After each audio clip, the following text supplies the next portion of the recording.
Hello, everybody. Andy Jacob here with the DotCom Magazine Entrepreneur Spotlight Series. And I have a fascinating show today. You know, we're so blessed to really interview so many high-profile CEOs and founders on the show, of course, as you know from watching the show. And we're very fascinated in all facets of business. And one area that definitely resonates for us is the nonprofit space. So many people are doing so many great things in this particular space. And when we found out what Miss Teonna Woolford was doing at the Sickle Cell Reproductive Health Education Directive, it really caught our attention because, you know, she's had this nonprofit now here for about a year or two, and she's really created an organization because she really wanted to sort of fix the solution, make the research and make the resources available to people that are having challenges with fertility that have sickle cell. And really, there were no resources to help pay for these costly procedures. So Teonna got her co-founder and her team together, and they decided to make a difference in the world with the Sickle Cell Reproductive Health Education Directive. It's so fascinating to have Teonna on the show. Welcome to the DotCom Magazine Entrepreneur Spotlight Series. Thank you for having me. Yeah, you're welcome. It's so great. You know, we had a pre-interview phone call. It was so fascinating what you've been able to put together, and you have an amazing story, and that's why we brought you on the show. But before we get started, tell us about the Sickle Cell Reproductive Health Education Directive, and then we're going to get into it because we have so many questions for you. Oh, absolutely. And thank you for this platform. This is an incredible opportunity for us being a new organization. So our mission at the Sickle Cell Reproductive Health Education Directive, or SCRED for short, is to advocate for high quality sexual and reproductive health care for individuals living with sickle cell disease. And we are actually the first and only sickle cell organization in the entire world to have a mission solely centered around reproductive health. And it's a really beautiful merger. We have doctors, researchers, patients, caregivers, lawyers, everybody just at the same table trying to push this work forward. And I'm sure we'll get into it a little bit later in the interview. But yes, a lot of it was inspired by my own personal story. I came into the reproductive health space because of my journey with fertility or lack thereof. And then realized that reproductive health in general was an untapped area in sickle cell because for so long, we weren't even living into adulthood and we just really had to focus on survival and then basic education and awareness. But now, thanks to advances in science and the resilience of the community and the grace of God, we are able to start prioritizing some other things, and that includes reproductive health. So we do everything. We take a lifespan approach. So everything from puberty to menopause, fertility, and anything in between. It's so remarkable. And of course, you've reached out and have brought on some worldwide leading experts, Dr. Lydia Pecker and Dr. Kim Smith Whitley joined the team as well. It's such a great cause that you have, Teonna. Let's talk about it because you mentioned something just now that's so fascinating. You said basically people with sickle cell, their main priority was just to live. And they didn't really have an opportunity to think about reproduction and having children. And you're changing all that with what you're doing. So let's talk about that a little bit because that's so interesting. Okay, yeah. And, it's not even just individuals living with sickle cell disease. It's also the providers. A lot of people with sickle cell are told to just focus on survival. Like with my own story, I had a bone marrow transplant 11 years ago, and I knew that the chemo and radiation could leave me infertile. And so I expressed feeling so defeated from sickle cell that I was basically willing to risk anything except fertility because I've always wanted 6 children. And the response that I got from the doctor was like, well, I don't know why you'd even be worried about fertility because with all the complications you've had, you're probably already infertile and you really just need to focus on surviving and don't even worry about having kids. And unfortunately, a lot of people hear that. They're told that they shouldn't even get pregnant or think about having children, and that they just need to focus on being healthy. And the thing for us now is that it's no longer just enough to survive. We want to thrive, and we want to have this optimal quality of life. And for a lot of us, that means family planning and like a reproductive life plan. Wow, it's so interesting. There you were, the doctor said, hey, let's not even think about reproduction, not even think about having these 6 children that you want to have. Let's just, focus on you. And you said, no, I want to focus on not only my life, but also having this sort of dream of having these children. So I want to focus on it all. And then you started this wonderful organization, of course, that you're involved with right now. When we think about it, has the lifespan of people with sickle cells started to increase throughout the years? Oh, absolutely. Like I said, even just 40 years ago, sickle cell was really considered to be a pediatric disease because we weren't living. And now still the lifespan is like the expected lifespan is 47, but we're definitely seeing people live way longer and healthy, and not just live, but really thrive and, become productive members of society. And so we're really happy about that. Yeah, that's fantastic. And of course, in your personal journey, you mentioned the bone marrow transplant. And when you started researching and seeking resources for fertility, let's say preservation and, things like that now you've become an expert in, there was very little information anywhere about any of this, and there were no resources. And was that sort of the thing that made you go, aha, I need to get into this and help other, families with fertility and their struggles the same way in which I can't find any information right now? Yeah, so this was actually 11 years ago before I had my transplant. After the doctor dismissed my concerns, I went home and I looked for education. And there was a lot out there, but it was for women with cancer. It was nothing for women with sickle cell. And then when I saw that the cost could be more than $10,000, I knew I couldn't afford that on my own. So I also started looking into financial resources. And again, I saw a bunch of grants, but you had to have a diagnosis of cancer. So, long story short, I just went ahead with it. I did the bone marrow transplant, kind of reconciling that if I was cured from sickle cell, maybe it's a fair trade-off to give up biological children. But here I am 11 years later, I rejected the transplant. So I still have sickle cell and I'm infertile. But as I've evolved as an advocate, I realized that nobody should have to make that trade-off, because when you talk about cancer, it's fertility and a cure. But when you talk about it in sickle cell, it's fertility or a cure. And we're trying to take that or out. We want to have options. And so about 2 years ago, one of my now co-founders, Dr. Lydia Pecker, who researches fertility and sickle cell, she called me in the middle of the day and she was like, I tested your hormones. It's dismal. We have to freeze your eggs tomorrow. And I did the same Google search that I did 11 years ago, and it was the same thing. Everything was tailored to women and men with cancer. So yes, I decided to start. Basically, I was going to just start a foundation where we give away grants for like IVF, surrogacy, sperm banking, egg freezing. But then I realized that there's all these things that happen before you even start thinking about fertility. There's things like delayed puberty and priapism that really hadn't been prioritized. So that's how we expanded it into a whole reproductive health umbrella. Yeah, Teonna, it's really remarkable. What a great story. And for the entrepreneurs watching the show, I mean, this is a wonderful story, where Teonna ran into a roadblock. She didn't find the type of information that she would have thought she would have liked to have found. And then she decided, well, I'm going to make my own information for other people that are going through this. And of course, sickle cell is classified, or used to be classified, as a disease of pain. And, pain is a major hallmark of the sickle cell disease, but there really is so much more. And this sexual and reproductive health in the community has been overlooked. And that's really what you're changing a great deal, right, Teonna?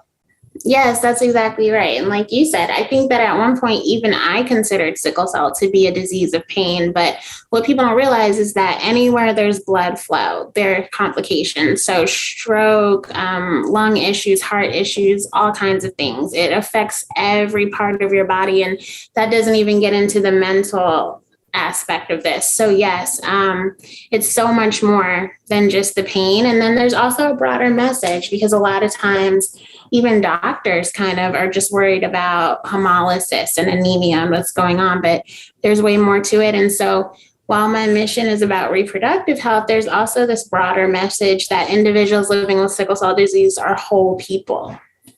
Yeah, it's so interesting. Of course, you're working with world-renowned hematologists. I mean, Dr. Lydia Pecker and, of course, Dr. Kim Smith-Whitley. Let's talk about that.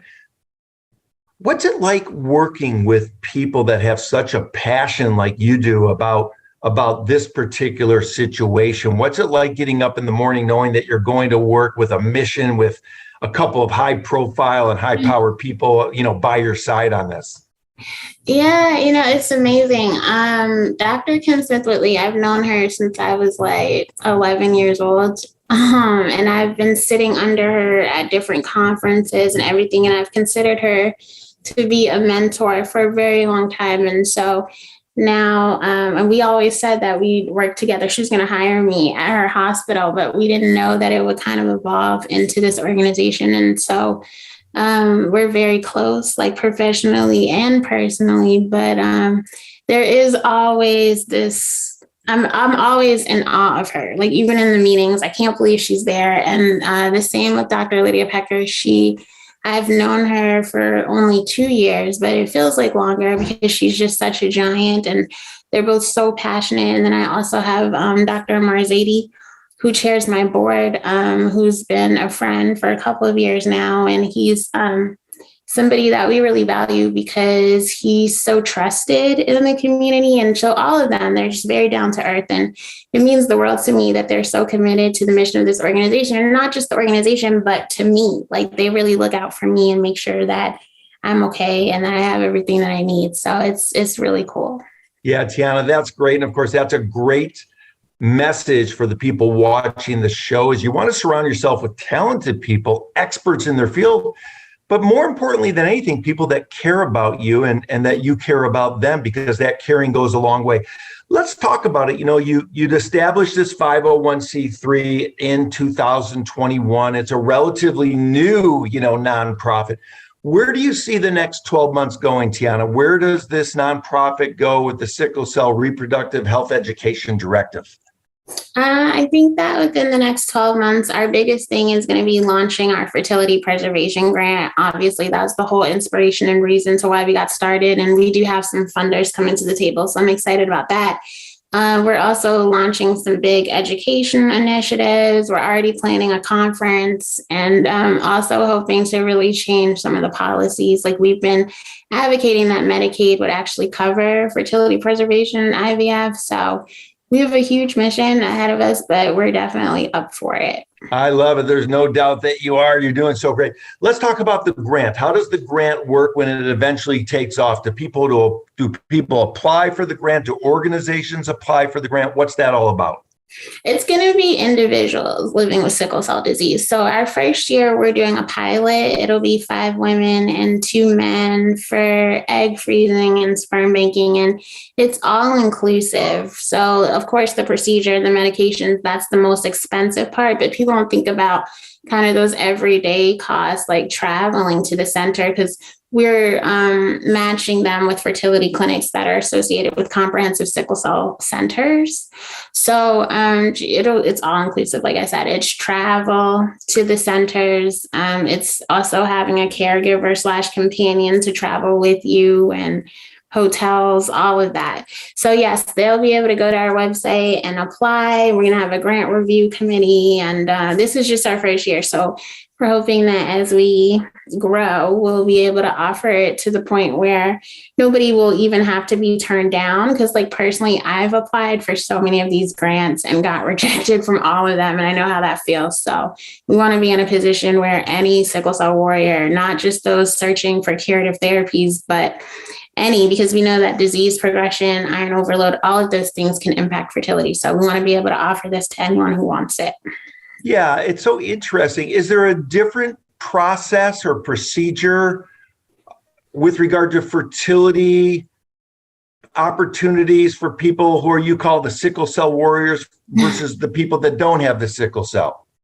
No, the process is really the same. It's just this is very new to our community because we've not really had access to this. But then we do get concerned that maybe the stress of the procedures and, the injections, that will take a physical toll. And so that's why it's important to us to match them with a sickle cell center just in case something goes wrong and there are any complications. Yeah, it makes sense. And of course, you mentioned this word warriors, the sickle cell warriors. I would imagine there has to be, Teonna, some type of also, support, some type of people that they can speak with. And maybe they're getting a little stressed out like, anybody would, or maybe they have some anxiety about the process. Are you also providing some type of support, for their mind as well as their bodies?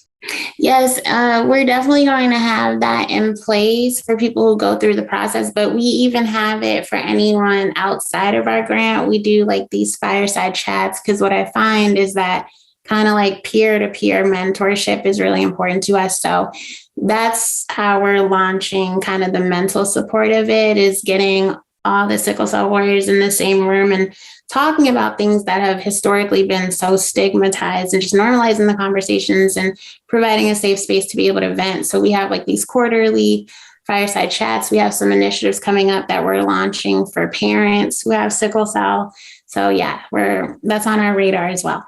I love it, Teonna. Of course, we talk about it all the time on this show about people that can get things done, people with a can-do attitude versus a can't-do attitude. And we may have some people watching the show that have an idea in their head, but they can't take that first action step really to take the step necessary to get it done, like to really move.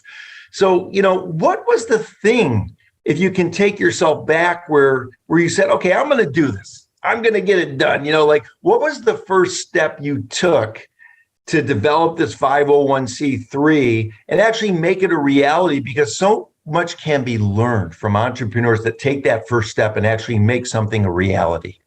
Well, you're absolutely right. That is often the hardest part, is taking that first step. Like personally, I was terrified, and I spent 6 months writing everything down, like my mission statement, my board members, who I wanted on different advisory committees, what I wanted my logo to look like. And for a couple of weeks, I just sat in that journal because I was scared, not fear of failure, but fear of success, because I think we all recognize that this could be really huge. And I was scared that maybe I didn't have the stamina to take this organization as far as it needs to go.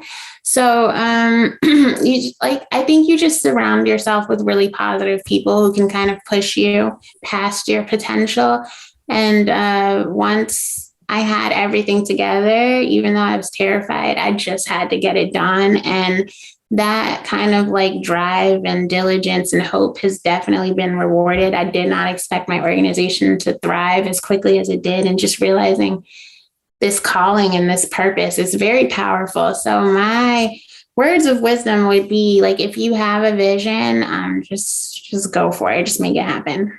I love it. You mentioned something, Teonna, so powerful, is that when you were thinking about it and you were developing this journal for 6 months and you were writing everything down and you wanted to have the logo right and this approach right, and you started reaching out to these worldwide leading experts, you didn't have a fear of failure. You had a fear of success. And that's so powerful, because you're saying to yourself, I know that I can bring this organization to a successful point, but do I have the chops to lead a successful organization? Obviously you do, and obviously you have. How important is asking questions and improving your knowledge base on a daily basis, Teonna, to get your organization to not only where it's gotten to today, but where it's going to go in the future? It's very important. I don't know anything about running a nonprofit. So in that 6 months, that first year, that's what I was doing. I was reaching out to other organizational leaders, not just in the sickle cell community, but reproductive health leaders, and seeking that mentorship and that guidance. We were bringing in consultants who had experience. So that's very important. And I think that has a lot to do with why we've been so successful so quickly, is because we didn't see it as like a weakness to admit, like, I don't know what I'm doing. And so we did seek help. I love it. It's so powerful because you're really the first group that really is focusing in on this. So what I would say is that you're making a path, blazing a path, if you will, forward. And you're starting to help so many people. And this organization really is starting to really help so many people that really prior have felt defeated by their fertility struggles, especially after, for example, something that you experienced which was a bone marrow transplant. And, all the resources now are starting to come to light. You're starting to post all the resources on your website. You're sort of becoming the go-to place with your, what I would call your team in the nonprofit. So let's talk about the team before I let you go a little bit, Teonna. You put together a great team. How important is it, do you feel, as a nonprofit to have the worldwide leading team that you can, which then relates and translates into the success of the organization? Yeah, it's very important. So when I was putting my team together, I knew that I had certain strengths, but that I also had certain weaknesses and limitations. And so I really sought out people who could kind of fill in the gaps and pick up the slack for the places that, I could not. And then it was important to seek out people who I knew had a strong work ethic and passion. And what I love about my team, like including my board members, nothing that I have come at them with has been too big. Like, they don't tell me, if I have a certain vision, they don't tell me no.